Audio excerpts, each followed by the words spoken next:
Live from another episode of the MITM podcast. And today we got Myron Golden on the podcast, spreading some knowledge. So run that intro.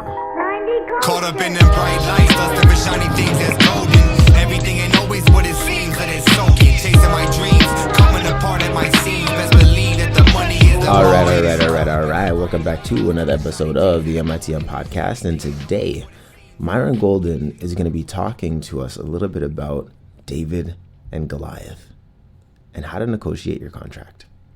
Take it away. Talk about the story of David and Goliath. And one of the things I didn't cover in the story was like when David came down and David came down to bring food to his brothers. And he came down and he heard the giant. And then David, before he decided to fight Goliath, he negotiated, renegotiated, and renegotiated again his contract. Because he said, what shall be done to the man that slayeth this, that killeth this Philistine? Well, he's going to get the king's daughter as his wife. I'm going to be the son-in-law to the king. Okay, that's a good start. What else? Well, he's going to be his son-in-law to the king. King's going to enrich him with great riches. And then his family will be tax-free in Israel. Just give me the last one. I don't need the king's daughter. I don't need just that tax-free one. That's the one I'm looking for right there, right? And so after they told him that, he literally turned to somebody else and said, "What's going to be done?" And then somebody else answered him after the same man. Then he turned to somebody else and said, "Now I want to make sure before I go fight this guy, I want to know how much my check is going to be." And see, one of the problems we think that not charging for the results that we produce in our environment is somehow being humble. It's not being humble, it's just not being very smart. David said, I want to know, I'm going to kill the giant anyway, but since I'm going to kill him anyway, I want to know how much I'm going to get paid. And he confirmed it twice after he heard it. Why? Because in the Hebrew culture, at the mouth of 2 or 3 witnesses, let everything be established.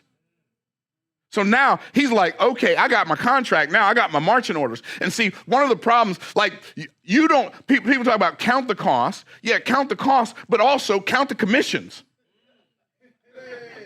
Like, how much am I going to get paid? People ask me all the time, Myron, like, how do I know how much to charge for producing a result for a client? My answer is always the same. You always start with this. Is it a price that makes you smile? If it's not a price that makes you smile, it's too low. Yeah. Now, see, here's what your problem is. You thought it was supposed to be a price to make your customer smile. They can smile or don't smile. They should be smiling because I'm getting ready to help you, right? But if I'm gonna do it, you're gonna have to make it worth my while. Otherwise, I ain't interested. I got a call from a guy recently, and he wanted me to speak virtually or live at a conference with thousands of people. He says, "So how can we make this work?" I said, "Well, you pay for you want me to be there, like physically. You pay for my air travel. It's $11,000 an hour." And I know, oh, that's crazy. Yeah, you're just, whatever. Okay, do you. Okay, that's mine. And I'm okay not speaking too. Okay, so let's start there. I'm okay with that's too much for us. I'm okay with that. It's $11,000 an hour for me to get there. It was in Las Vegas. From Tampa to Las Vegas, $11,000 an hour there and back, whatever that is. Let's call it 5 hours there, 5 hours back. So that's $110,000 just for travel. That doesn't include my room, because you're going to need to get me a room. And my speaking fee is $250,000 an hour.